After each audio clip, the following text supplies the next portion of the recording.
That's what it was labelled when That's the what? the Renaissance. What's the Renaissance? Brendan Fraser returns to the big screen in a show-stopping performance, and I couldn't be more happier for the man because he is our childhood in a lot of ways. You know, he's certainly my childhood, part of my childhood. The Mummy and George of the Jungle, and then around 2008, his career. Oh, him! Yeah. Ah, And- see, I'm quite new to the Mummy. You see, Yeah. But his I've only just seen it.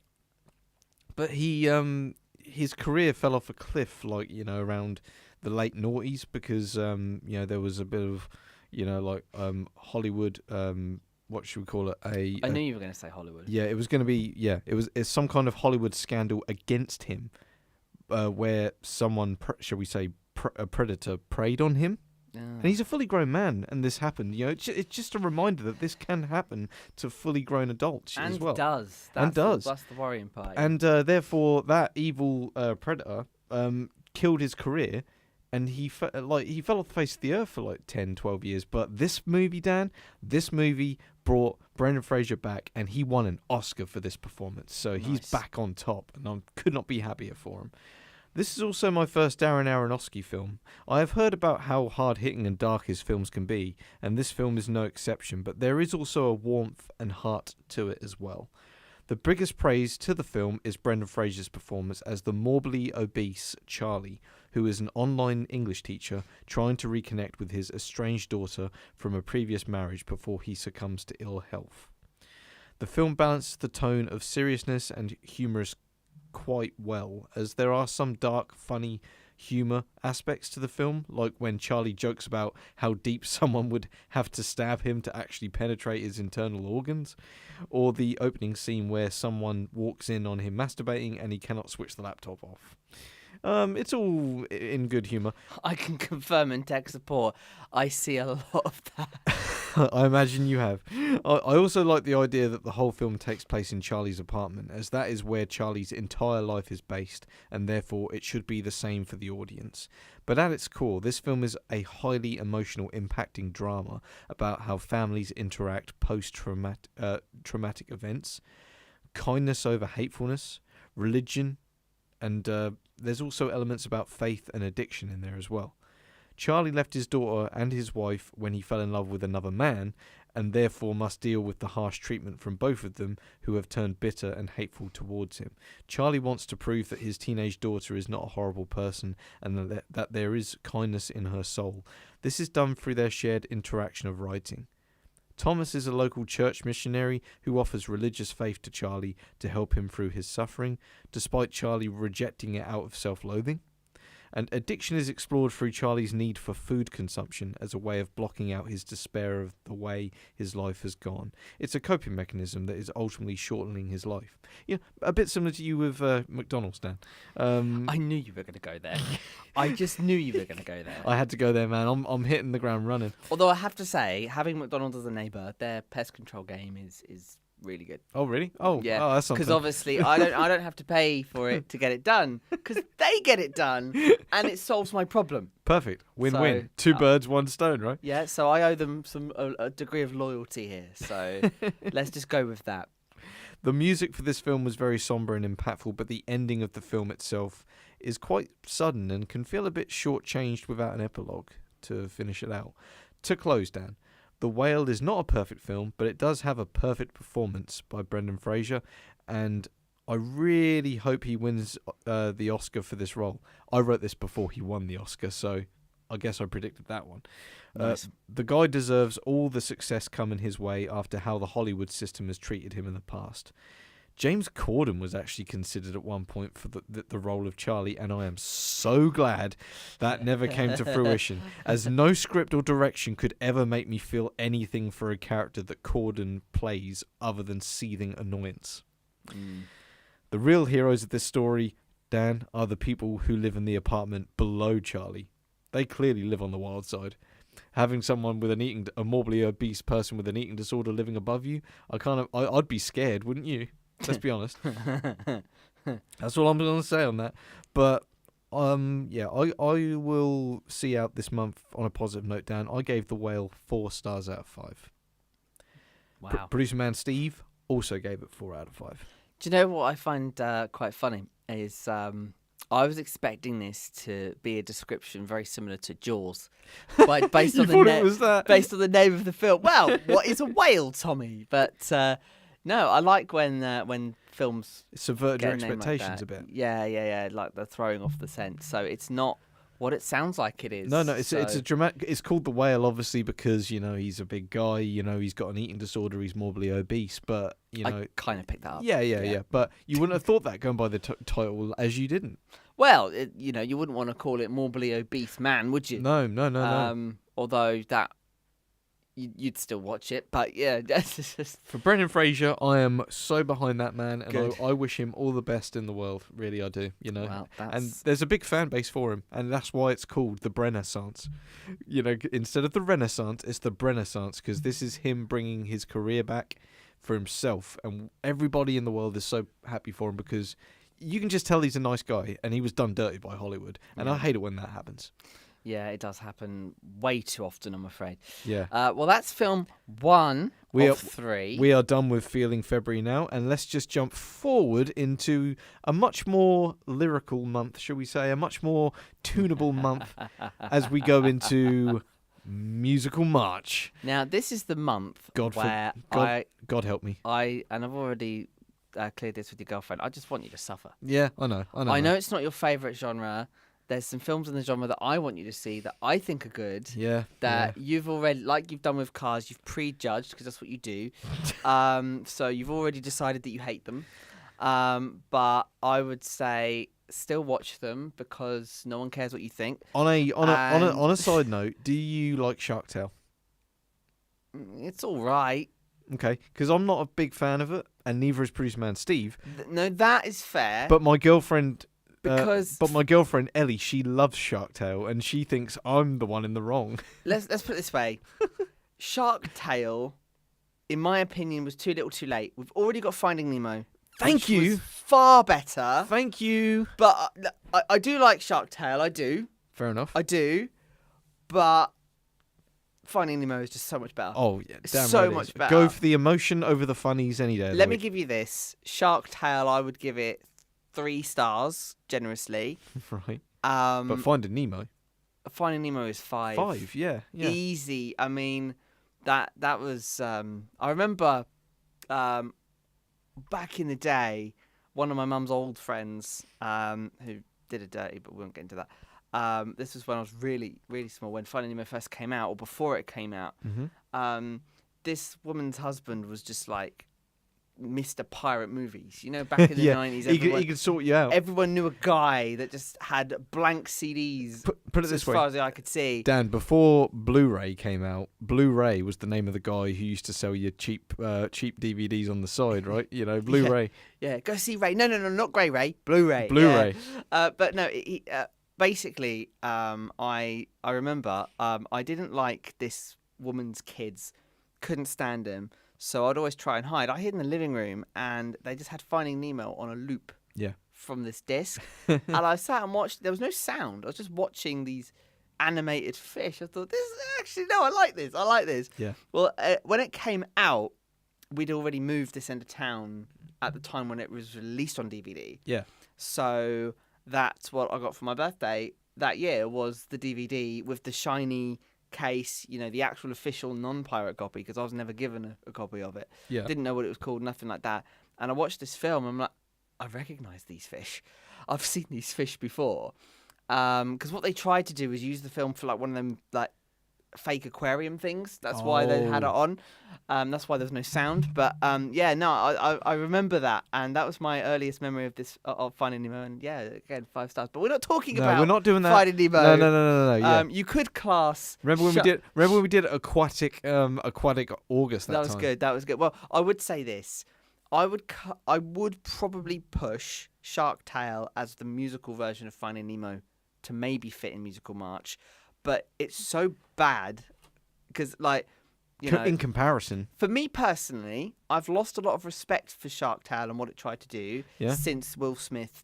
Yes. You know that incident. I know, yeah. But the animation's just ugly, man. I don't like the animation in it. It's ugly. It does feel cheap. I mean, I'll tell you a little fact about it. It's got nothing really to do with the film itself. There was a Fish don't talk. there's a cinema in our town. Yeah. The Odeon, as you know, I the old remember the Odeon. And during lockdown, someone was given special permission to go into the building and just film and explore it, which kind of started the trend that we see today of people going into abandoned buildings that you obviously see online all the time. And this guy obviously had permission to do this, so it was fine.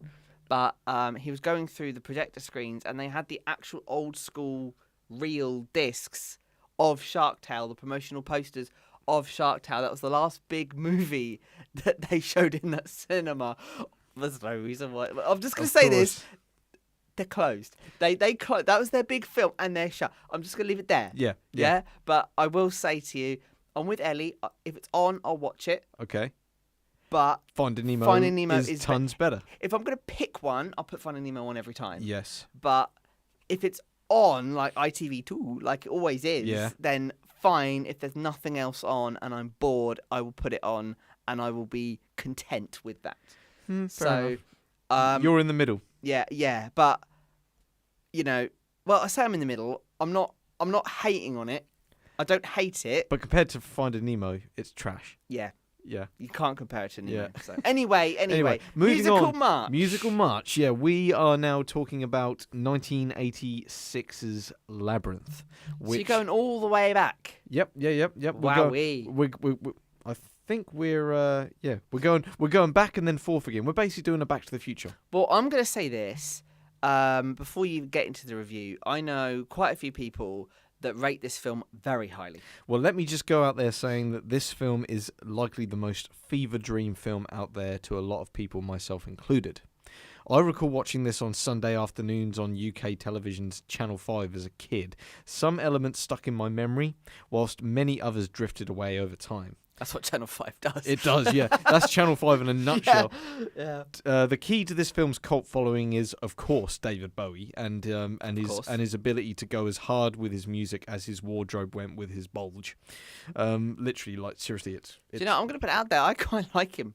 He's a bit weird, but he's decent. No, but like, and he's down. He was surprisingly down to earth in real life. Yeah. He's got a very, very big following, and of course, who can forget his best role to date, which is, of course, in that extra long episode of SpongeBob, the Atlantis. How did I know? Going there. How did I know? It's his best role to date, mate. I'm telling you. No, I think you'll find his best role is himself in Extras, if you've ever seen that, but we won't get into that. There's nothing against SpongeBob, mate. Right.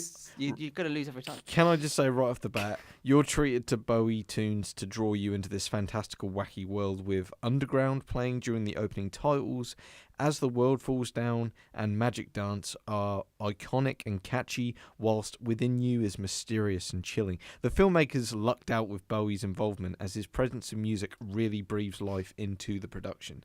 He can do anything musically. He was a genius. He's touched all the different spots with it. Yeah. The light-hearted, the deep, the dark.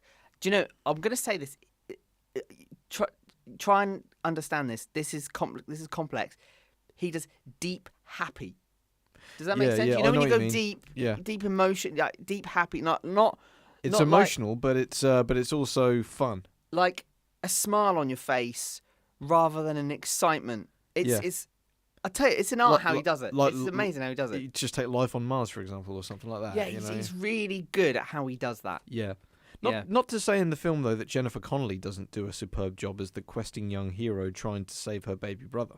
On sets that would have otherwise felt unbelievable, Connelly's charm and skills as a young actress really allows you to follow her in this rabbit hole of a world and root for her throughout. Hoggle and Ludo make for wonderful sidekicks, but Sir Didymus can be a bit annoying. These are all puppet sidekicks of hers. It's a Jim Henson movie. It's basically, Muppets Christmas Carol without Christmas or Michael Caine. Fair enough. Yep. The Jim Henson production of puppetry and bizarre design is very striking, and all adds to a unique world which conveys inspiration from stories like Alice in Wonderland and The Wizard of Oz.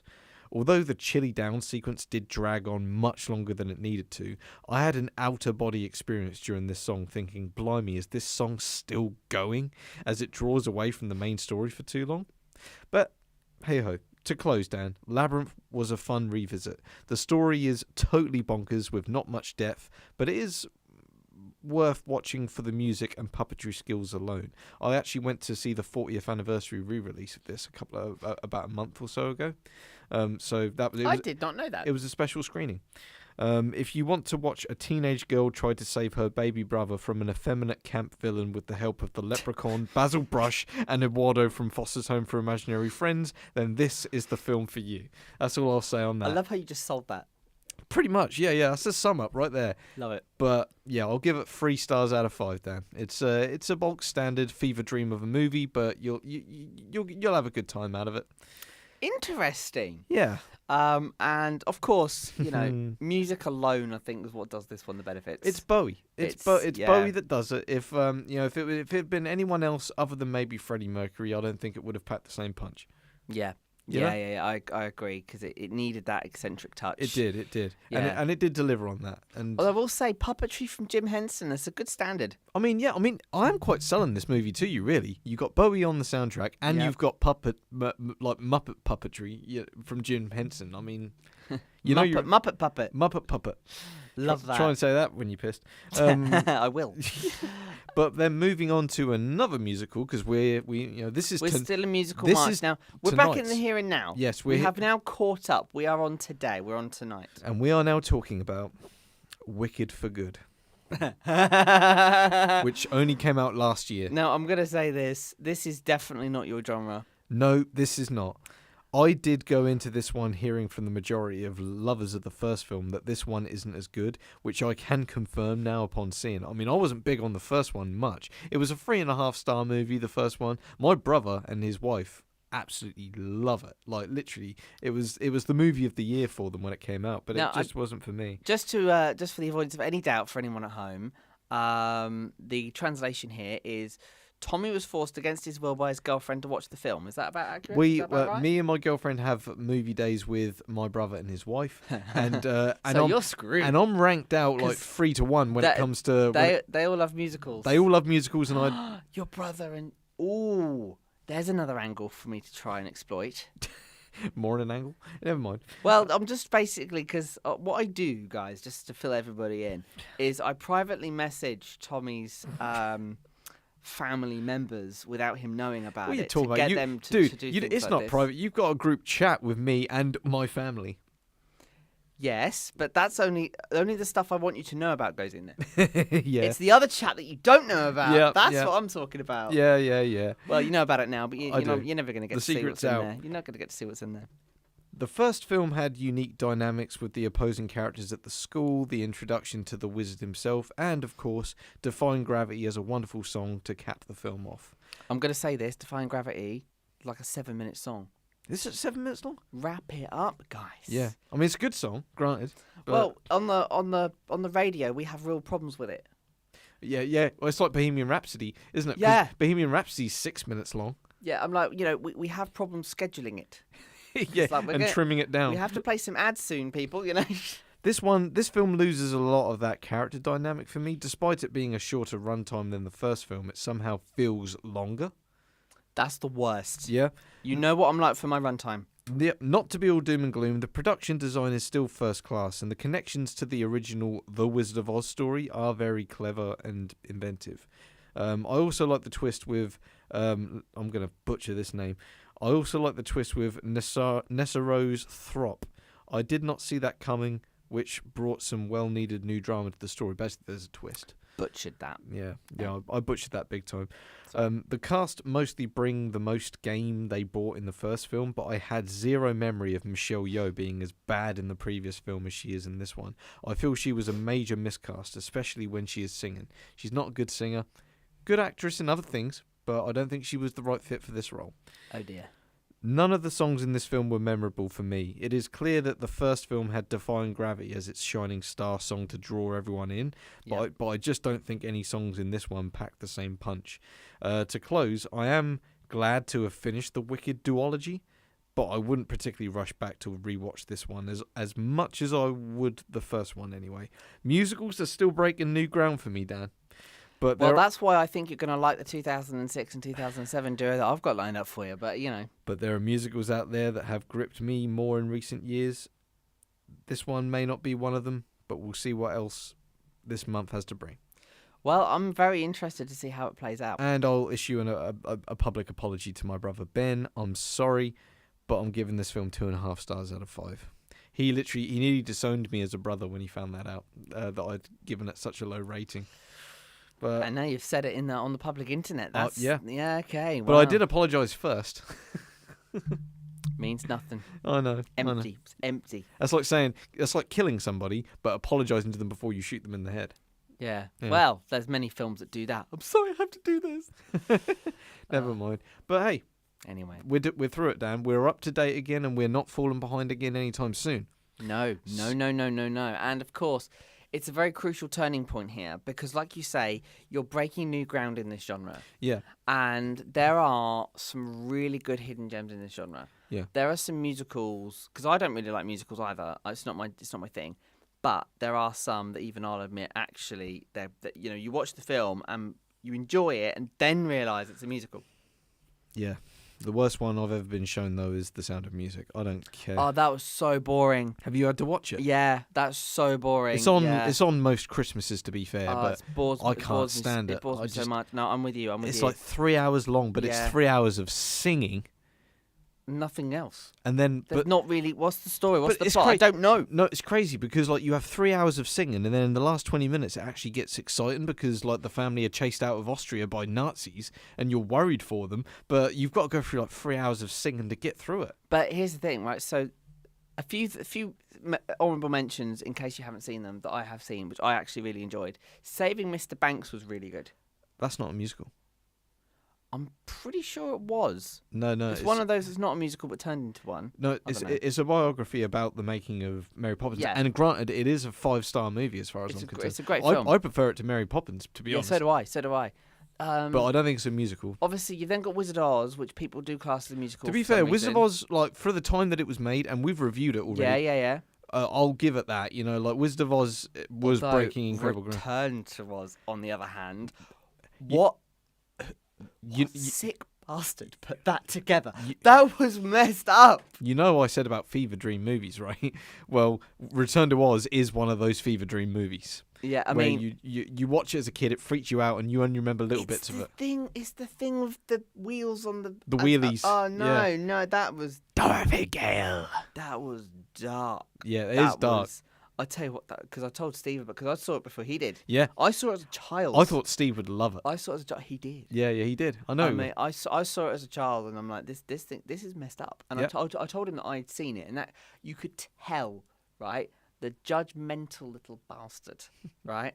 He was like, if I liked it, it's like, oh, okay, well, he was reserved. You could tell he was hesitant to go watch this film, and then I turn around. Well. No, I think it was you then turned around, and obviously he takes your opinion. And he came back and said, actually, no, really enjoyed it. I was telling him for years to watch Wreck-It Ralph. Yeah. And he's like, oh, no, it's not for me. No, it's not for me. Well, he's watched it now, and he says, I could see why you told me to watch it. I really did enjoy it. I said, see? I told you. I've just found producer man Steve's review for Return to Oz, and the opening is great.